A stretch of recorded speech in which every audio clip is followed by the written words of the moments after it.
请问师傅，杀死了同样的小动物，有的只要念往生咒，有的需要念小房子，这是什么原因呢？师傅？杀死了同样的这个动物，我就问你一句话你就知道了。我喜欢举例子的。法官对一个经常杀人的人判得重，还是对一个偶然杀人的人判得重啊？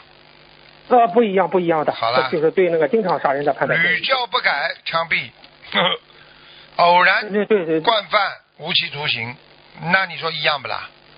对，那这个例子就是说，你偶尔犯，你念点往生咒就可以了。你屡犯，你造了那么多杀业，你只能念小房子，是这样理解吗？对了。所以我让你来理解呀，明白了吗？明白了，明白了。这就是师傅跟你们不一样的地方。所以你们想不通的地方，师傅一点化你们就知道了。明白了。